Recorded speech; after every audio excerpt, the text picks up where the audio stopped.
Hi everyone, this is a quick demonstration of the Acumatica time tracker by Trabea software, and today we're going to take a quick look at how it interacts with the entity category. And before I get started in on the time tracker, I want to show some background pieces. I've added several activity types to Acumatica here, so assemble, package, pick, quality control. I've added to the time tracker preferences, I've set this to be true, this enable activity type barcodes. That's a brand new feature. And we're going to be interacting specifically with the entity type of kit assembly, so that's why we've got these pieces in place.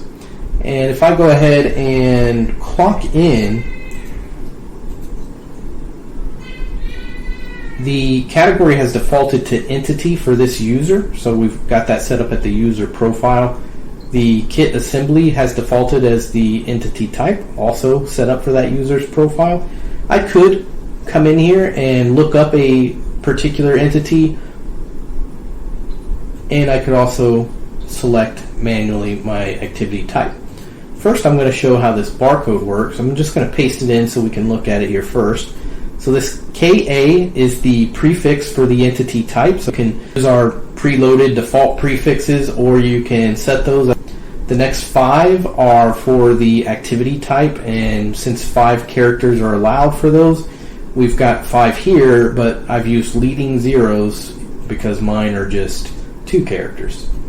And then this P is for the production type of kit assembly, and this is the reference number of the kit assembly.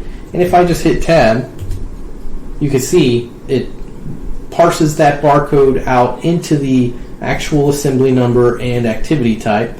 Even if I had this set on a different entity type, if I paste that barcode in, it's going to set the right entity type because of the KA. So the prefix will determine your entity type.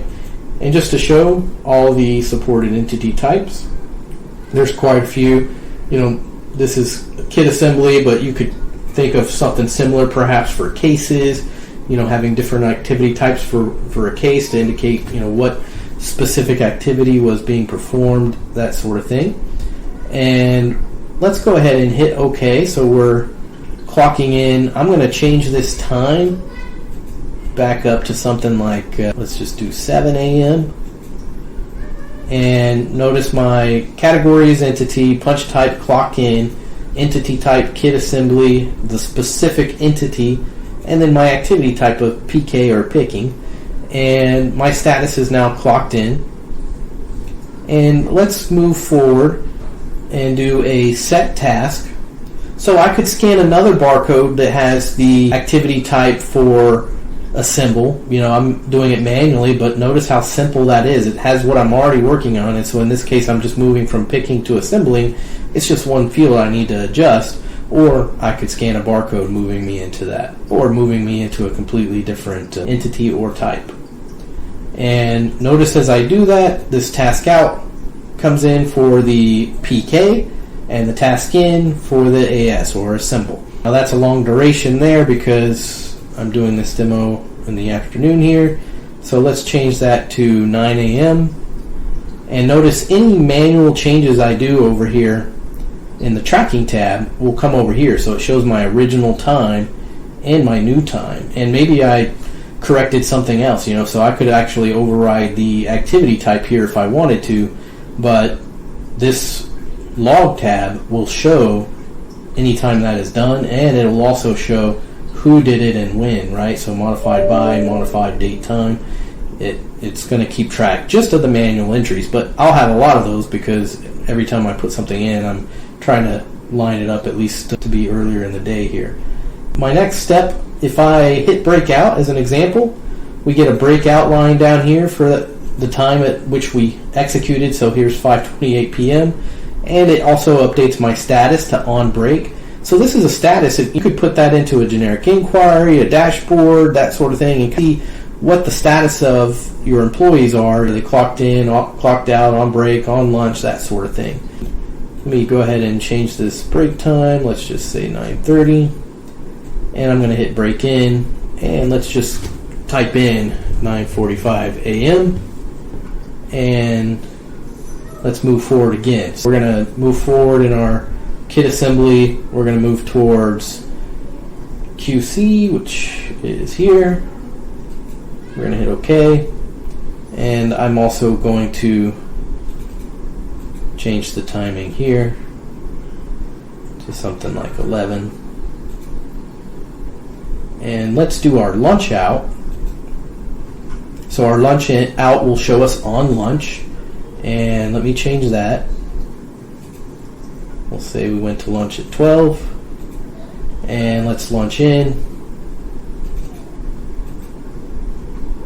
at, let's just say 1. Take an hour lunch. All right. So we're now clocked in and we're on QC. Let's do our last set task and move over to packaging. And let's set the packaging to start at 4.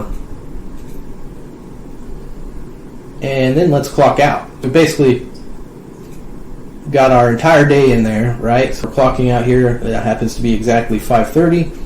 And if I come over to the summary tab, the summary tab is summarizing what we did over here and calculating the durations by kit assembly and by activity type. So it's broken out by those two over here.